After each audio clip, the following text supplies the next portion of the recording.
Bonjour à toutes et à tous, bienvenue sur Grand Lille TV, ravi de vous retrouver pour une nouvelle édition du journal de la rédaction aujourd'hui mercredi 11 décembre, sans plus attendre vos prévisions météo. Et après le soleil ce matin, le temps va se couvrir et sera beaucoup plus changeant tout au long de la journée. Alternance entre nuages, pluie, parfois même des giboulées en campagne et quelques rares éclaircies. Le vent lui se maintient, des rafales jusqu'à 50-60 km par heure en ville dans la métropole lilloise et des températures de saison.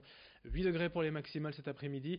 On en reparlera avec vos prévisions météo complètes après ce journal. L'actualité en images, d'abord la deuxième journée d'action nationale hier contre la réforme des retraites.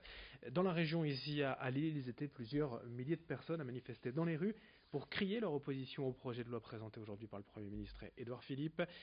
Chaque fois les mêmes images, les mêmes revendications. Dans les cortèges, on trouve évidemment de nombreux salariés de la fonction publique, des cheminots, des pompiers, mais aussi des salariés du privé. On peut douter que la situation ne s'apaise aujourd'hui malgré les annonces prévues par le gouvernement. Déjà l'intersyndicale appelle à une troisième et quatrième journée d'action, demain jeudi et mardi prochain le 17 décembre. À la SNCF, en conséquence aujourd'hui le trafic est de nouveau limité, avec vous le voyez 2 TER sur 10, 2 TGV sur 5 vers Paris. Un TGV sur 10 des Hauts-de-France vers les régions. Le trafic international aussi devrait être impacté. Comme toujours, le détail des trains au début sans circulation sur ter-sncf.com/Hauts-de-France. Notez que dans la métropole lilloise, tout va bien aujourd'hui chez Ilevia. En revanche, demain, le préavis de grève pour le tramway devrait ralentir la circulation des rames avec un tram toutes les 7 minutes entre Lille et le Croisé-la-Roche, puis toutes les 15 minutes sur les branches Roubaix et Tourcoing. Perturbation du tramway demain. En revanche, métro et bus circuleront normalement. Toutes les infos sur ilevia.fr. Dans ce journal est également l'actualité sociale avec la grève aussi des employés et du restaurant Courtepaille à Mouveau. Depuis une semaine déjà, 11 des 14 salariés ont délaissé leur poste pour dénoncer leurs conditions de travail et obtenir des requalifications de contrat pour 6 d'entre eux. Selon le délégué du personnel, les grévistes seraient confrontés à une surcharge de travail et à des tâches qui ne relèvent pas de leur fiche de poste et de leur niveau de salaire. Ils demandent également à être payés en une fois chaque mois. Hier après-midi, une rencontre a eu lieu entre représentants syndicaux et responsables des ressources humaines. Explication du délégué du personnel au micro, on dit Dilkunaï. Ça fait 1 an et demi qu'on souligne à travers les réunions de délégués du personnel. Tout ça, c'est notifié, matérialisé sur un cahier, on a toutes les preuves. Ça fait 1 an et demi aussi dans les réunions que la direction centrale appelle bien-être, que nous on parle justement de mal-être au travail. Et en fait, la direction centrale fait la sourde oreille, toujours avec un verbiage managérial. Les compétences, le savoir-être, la mobilité géographique, les 3 axes comme ils disent. Sauf que nous on demande la stricte application du droit du travail, de la convention collective, c'est simple. Il n'y a pas à tergiverser, midi à 14h. Donc voilà. L'actualité également en sport, en football avec la 5e défaite en 6 matchs de Ligue des Champions pour le LOSC hier battu à Chelsea 2-1. Les Lillois quittent donc comme prévu la scène européenne, dernier de leur groupe avec un seul point, un prix en 6 matchs. Hier soir le LOSC a rapidement concédé l'ouverture du score puis était déjà à mener 2-0 à la mi-temps. Loïc Rémy a sauvé l'honneur pour le LOSC en fin de match. Lille va maintenant pouvoir se concentrer à fond sur le championnat avec dès vendredi d'ailleurs la réception de Montpellier. Dans ce journal aussi, une image à Roubaix, après la pose de panneaux photovoltaïques sur le toit de la médiathèque en juin dernier. La ville a installé hier une éolienne intégrée au concept de Smart City centré sur l'écologie et le développement durable. L'éolienne fait presque 4 mètres de haut et pèse 235 kg. Elle est annoncée discrète et silencieuse, mais couplée aux panneaux solaires. Le dispositif pourra produire tout de même jusqu'à 20% de l'électricité de la médiathèque. Contrairement au photovoltaïque, l'éolienne produit de jour comme de nuit, été et comme hiver. Si le projet s'annonce concluant, la ville pourrait en installer plusieurs sur d'autres bâtiments. Explication recueillie par Rémi Desremeaux. L'idée ici, c'est d'installer cette éolienne à proximité d'un champ de panneaux photovoltaïques qui servent déjà en fait à alimenter la médiathèque en autoconsommation.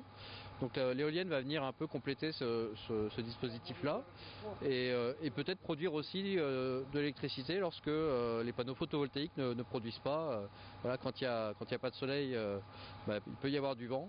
Et donc on va chercher à travers ça cette complémentarité pour rechercher sur la ville une production électrique permanente et voilà, qui permette demain d'avoir une ville qui soit au maximum en autoconsommation.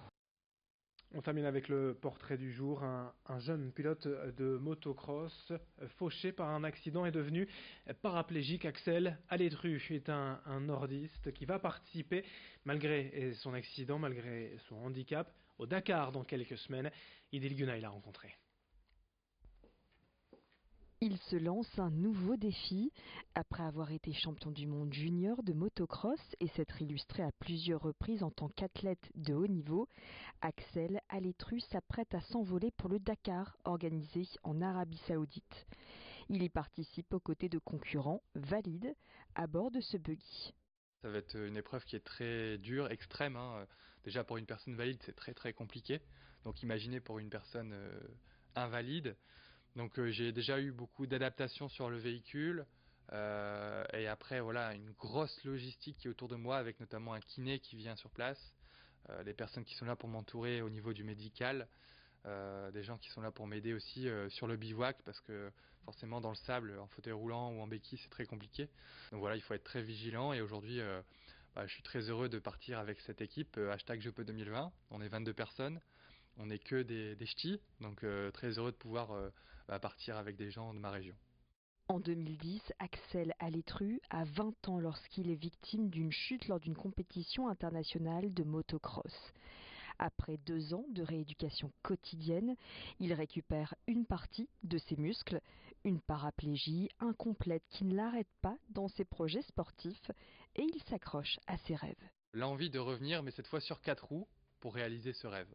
Ce rêve qui est à la fois pour partager aussi une performance, mais aussi pour partager un message fort qui est #JePeux 2020, où voilà, j'ai envie de démontrer que rien n'est impossible. Et aujourd'hui, à travers toute mon expérience que j'ai pu avoir en tant qu'athlète, pendant ma rééducation, le rebond que j'ai dû avoir aussi pour me reconstruire, tout ça, je le partage en entreprise, mais aussi j'ai envie de le partager avec d'autres personnes, au grand public. Et à travers cette aventure, c'est un message vraiment très fort qui va être porté.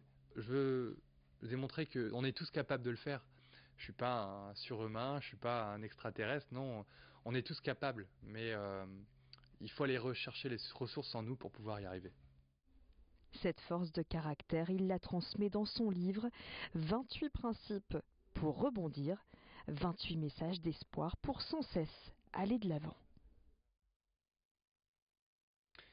Fin de ce journal sur Grand Lille TV. Dans un instant, d'autres infos en images, dont vos prévisions météo. On se retrouve dès le prochain quart d'heure pour un autre journal. Très bonne journée à toutes et à tous.